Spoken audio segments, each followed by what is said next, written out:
Alright, so today I'm going to be talking about the post-patch 1.4 Striker gear set, 4-piece, what it does, the build I've constructed around it, how it performs, how you can use it properly, and then I'll be demonstrating some gameplay in the Underground again, like the previous Hunter's Faith video. So right now, I'm going to look at 4-piece Striker, the bonuses that are associated with the Striker set, which is 20% stability on the 2-piece. I like that a lot, despite a lot of people saying, oh, I hate the 2-piece. And the 3-piece is garbage. I actually think these are fine. I enjoy these a great deal, especially the 2-piece. And then the 4-piece bonus was unchanged. Every consecutive hit deals 1% more damage, stacks up to 100%. Missing shots drops bonus by 2%. Bonus is reduced by 1% every second. That didn't get changed. I was spot on in one of my videos saying if you like Striker, if you have a build around Striker, then it's going to perform pre and post 1.4 patch. Probably about the same. And if you're, if that gear set is really conducive to your playstyle, then you're going to continue to get good results from it.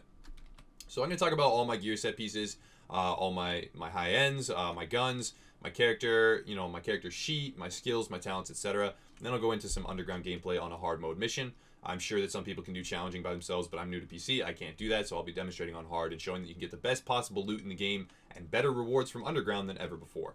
So let's talk about the backpack. Now, on the backpack, there are some significantly better high ends that I would choose to run, but I am choosing to run this with Savage and Reckless, which I'll talk about in a second. So on my backpack, I have a great firearms roll. I've rolled armor, which I believe to now be the best hit slot on a backpack because skill power is no longer as effective. So that's really something that's up to the user if you want to go for really high skill power and get like a smaller boost from the backpack. However, lose out on the mitigation. That's cool, but I go for armor for sure. And then moving on to my holster, I roll armor again. I've started to roll armor on pretty much every single piece because I'm a PvP oriented person, and armor on all of your pieces is the way to go. If you're trying to get rid of, player weapon damage, most people are building into high firearms DPS builds exactly like what this is right now. So facing against one of those builds, having high armor is going to be the way to go. There's not much else on the holster that's good to roll, so armor there. Then on my pads, I do have armor again. You can roll something else. There's a variety of other attributes. You can get damage to elites. You can get something like protection from elites. You can get critical hit. You can get flat health, which is not as bad as it used to be. It's okay, but it's not great. You can get critical hit damage, but it got slashed. I mean, it's about 8-9% rather than 20-21%. But armor seems to be the way to go, and that's what I've chosen on here. These are good firearms pads. Again, going for that high, damage, main stat firearms DPS build. Minor attributes, enemy armor damage is great. You always want that. It's way better than the resistances. It has, cross compatibility with the Dark Zone because that's a hybrid environment. So you definitely want enemy armor damage on anything you can get it on as a minor attribute, especially using an assault rifle. It pairs really nicely. Moving on to my mask, I have health on kill. That's definitely what you want. Now, health on kill is going to take the spotlight right now because progressing from enemy to enemy with the shorter times to kill means that you can proc repeatedly healing that doesn't have a cooldown. You can, every time you kill an enemy, you get that healing. There's no buffer period in between like your actual personal heal skill. Now, enemy armor damage on top of that brings my, my gear enemy armor damage to 19% before I factor in the assault rifle. So that's a really good boost of damage considering that most NPCs, their armor bar is most of their health. So I have flat 19% already from gear against almost all NPCs of note that I'm going to encounter, especially against like heavies in situations where I do find them because their armor bar is almost the entire thing. So now Reckless. Armor and EDR is good. I would much prefer health on kill. However, I have not rolled this chest piece yet, so I could easily go re-roll this chest piece to health on kill. But I'm going to be demonstrating re-rolls and all the different things that pieces can roll in a future video, so I haven't re-rolled that yet. Now, EDR is still not bad. It's something that can help, but I don't see people going back to the sticky bomb meta ever. So health on kill is going to be something that you're going to prefer to get. Also, EDR is intrinsically built into a lot of different things. You can roll it in more places. You can roll it on mods, and organically in your build, you're probably going to have some EDR by the end of it. Reckless got a tune-up too. Now, it's 15% increased damage that you deal, but it's also 15% increased incoming damage, which means you have to adjust your playstyle a little bit, because if I face tank at all, I will get destroyed. That's flat 15%. That's actually what Sentry marks up to now, because Sentry now marks 5% per mark for 30 seconds and can consecutively mark 3 times. So this is basically like having a constant 3-mark Sentry on your character at all times in the patch 1.4 version of Sentry. So that's something you got to be really, really careful of. Now, for mods, you're going to want armor. Armor is really important on mods now. Skill power is not nearly as important. I just don't have any better mods right now. And then for performance mods, which since you now have 4 performance mods that you can use, first aid self-heal, 5.5%. Stack all those on top of each other, that's 20% increased first aid self-heal. That's really great. On top of a skill like, overdose that already is built for your personal heal, that's going to be a really awesome increase. So it's important to get as much of that as possible. Now, just to go over that again, performance mods, there's 2 in the backpack, 1 in the holster, and 1 in the pads. I don't think that change will translate retroactively to the gear that all of you have when you come into 1.4 when it launches on consoles and stuff. So it's important to know that and to understand that that's the final step of min-maxing. So you're not going to come in and be drastically underpowered. That's not going to be the case. I've actually fielded a lot of concerns like, oh, they're taking away all my gear. No, they're not. They are not doing that. They're going to definitely adjust your gear so it's still good in the current, patch, in the current meta. However, you may not have the performance mod slots, 1, 2, 3, and 4. But all that means is that your 1 or 2 of your skills might be a little bit less, strong than they could be. That's really the final step of min-maxing. That's not something that's going to drastically affect your performance in either PvP or PvE. So my weapon, I go with this lightweight M4 with brutal, accurate, and vicious, which is pretty good. I like it a lot. My base damage is already 18.6, so imagine if I was fighting with a full striker bonus. That would actually be somewhere around the vicinity of 37,000 base damage if I had 100% bonus, which is going to be difficult for me to do, and I'll talk about that when I get into the underground. Personally, I struggle to do that. But 21% increased enemy armor damage means 40% in total when I factor in my gear. So 40% increased damage to enemies' armor, as well as the fact that I can have anywhere between 5 to 95% striker bonus at any point. If I'm really good in hitting my shots, it'll be on the higher end, which means just drastically increased damage, and I can melt through enemy NPCs like they're nothing. Now, accuracy, I'm attempting to re-roll this, but the built-in stability from the strikers, gear pieces, the 2-piece bonus, factors in really well with assault rifles. So that's something to keep in mind. And vicious has never been more important. It's now when more than 2 health segments are full, you have 10% critical hit chance, which is awesome. So let's talk about my abilities. I'm going to go with Pulse because I'm alone, and heal with Overdose. Now, as you can see here, the Overdose mod gives you 98,000 self-heal and 49,000 ally heal. Increase 98,000 by another 15% because I don't think I have more than 1 first aid self-heal. That's great. Increase, 100,000, let's say, somebody that can achieve this without having any of those mods. Increase 100,000 by 20,000. That's a really great bonus. Now, looking at some of the other mods, you have the reverse on Defibrillator. It's really high ally heal. It's really low self-heal. And all these different heal skills function a different way. Booster Shot is a hybrid of both. I prefer Overdose now in almost all situations because it heals me for a large amount, and if I put it on the ground, my allies can still use it, but this almost guarantees that I will achieve a full overheal, almost no matter where I heal from my bar. However, if I am in the last health segment, maybe I won't get a full overheal, maybe I'll just get a portion. So, moving on to my talents. I'm running the same talents in almost all my builds now because I don't have 100% uptime on skills anymore. Precision is something that's going to be good, but you can easily swap it out for something like Tactical Advance because I am pairing, Striker on top of enemy armor damage, on top of, the crits from Pulse. Cover-to-cover moves are actually relevant now, and if you get 2% per meter covered and you run 10 meters, that's another 20%, and all these things stack on top of each other to create what I believe to be the new meta of snapshotting, which means in PvP, if you use Tactical Advance properly, and you have some striker bonus from having stacked up on NPCs, you can start to just 3-bullet, 4-bullet kill players, no problem. Now, On the Move is great. This talent has become, I believe this is going to be a staple of any build in the Dark Zone because there's an abundance of NPCs and you can proc this easily with a few bullets on the NPCs. So in the middle of a PvP fight, you can turn, 3-shot an NPC, get some good headshots, and then turn back while moving, and you'll have that 30% damage mitigation, which is really, really, really good.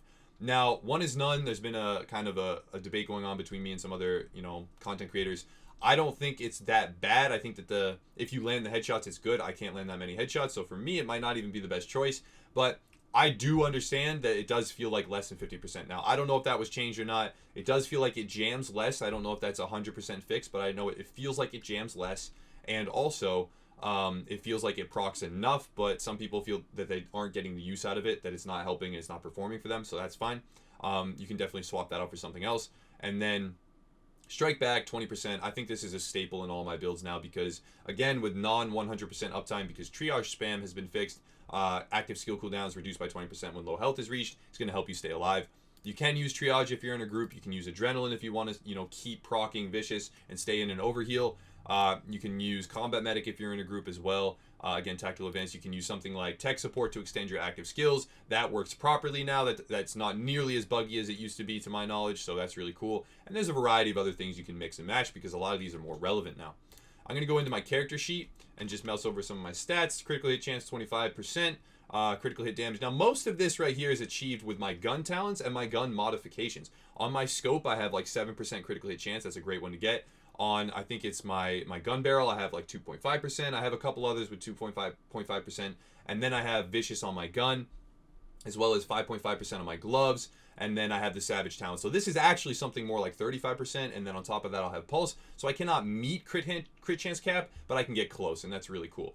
Headshot damage is 103%. That's one of the good highlights of this build because when I get up my striker's bonus as well as that high headshot damage, I'll be doing a significant amount of damage. And then critical hit chances or critical hit damage is not that high, so that's not something I'm going to be really looking at. Considering that striker no longer is one of these sets that gives you tons of critical hit damage, it's more built for flat damage boost with an assault rifle or with a fully automatic gun over a period of time, and then some increased stability so you can land more shots with that, high damage boost. I'm going to go in and actually mouse over all the rest of my character sheet, statistics, because I'm sure some people will want to see those. You can pause it anywhere you want. My mitigation is actually 52.94% with 10,205. I think the armor caps out. We had a discussion about this last night. I believe the hard armor cap is 11,802 or 4 or 40 or something. It's about 11,800, a little under 12,000 to my knowledge. If I'm wrong about that, please correct me with the hard number in the comments below. However, I do believe that that's accurate, and that is 60%, and that's in World Tier 4. So, mousing over all the rest of the stuff, you can check that out, and we're good to go. Now, Underground has better rewards than ever before, so we're going to start an operation. We're going to do it on hard because I don't think I can do it on challenging, and even if I could, it might take a long time to do. And then confirm operation with one directive, Fog of War. Here we go.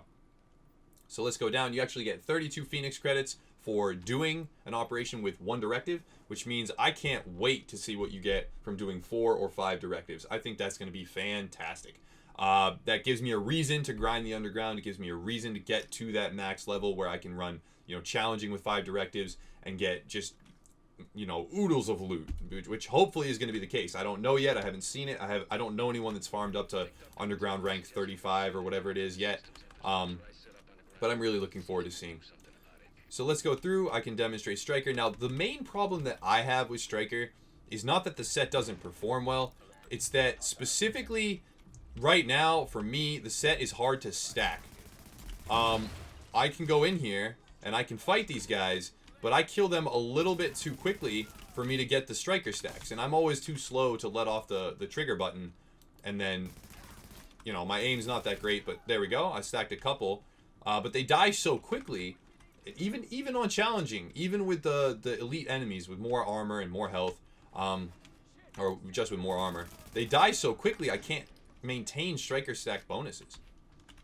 So all it takes is one shot, and there we go. See, like I have a tiny little bonus of like 3 or 5%, but then it's gone within a matter of seconds. Oh, critical infrastructure? Are you kidding me? I hate this type of Underground mission. Critical infrastructure is the worst. So I'm probably not going to finish the entire mission. I'm just going to demonstrate a few more waves of enemies and show exactly, why it doesn't really work for me. But it's not a bad set, and I think that anyone who, up till now, has used Striker and used it well, they will find that they enjoy the set greatly.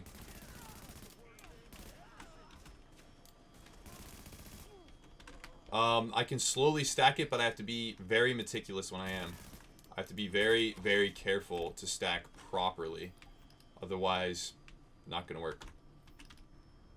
Alright, investigate the area. Cool. That wasn't so bad. It scales well. Underground scales extremely well for individual difficulty now. If I'm by myself, it's not that bad. If I'm with a group, it's, it's different. If I'm with 4 people, the difficulty is different. There's more enemies. They're harder. They may have different tactics. I'm not really sure about that. But by yourself, it seems to scale properly and do quite well. So this guy right here is a way I can actually charge up my Striker bonus. But even then, see?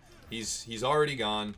I have a little bit of a bonus, but it's very easy to lose it, and you have to be extremely careful about where you're shooting and when you're shooting, because with a few bullets, especially the more your bonus gets up there, you're going to kill them too quickly, and you're going to start to destack, especially in any sort of frantic situation where someone's charging you, and you have, oh nice, a green from a regular enemy.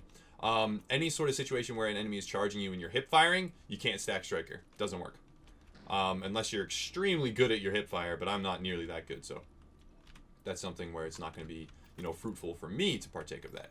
So let's defend this. Let's see where they're coming from. Up there. There they are. So they die so fast. Striker is a great gear set. However, it's very difficult for me to use to max efficiency. Like, there we go.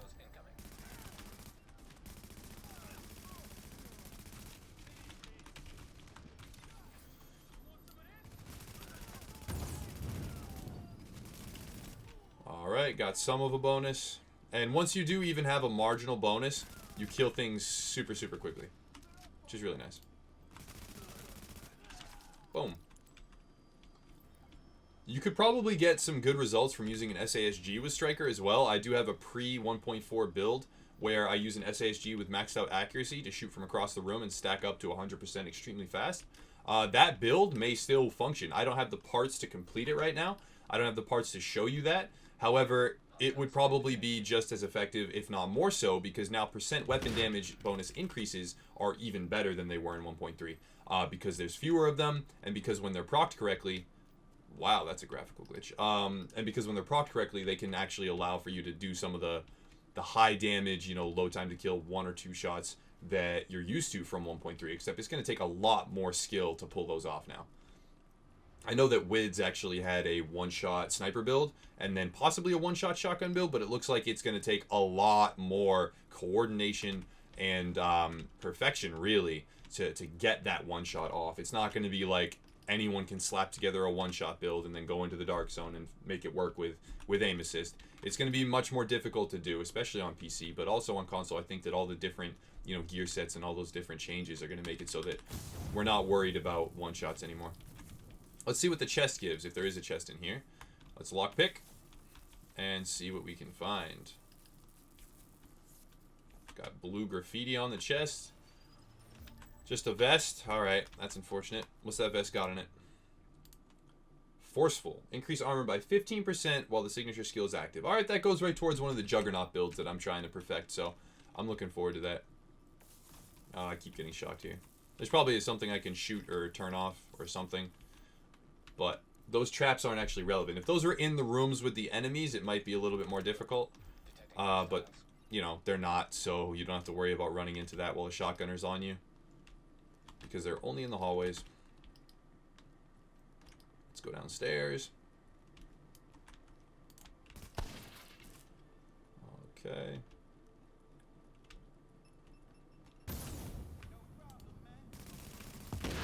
Alright, I love detonating those whenever possible.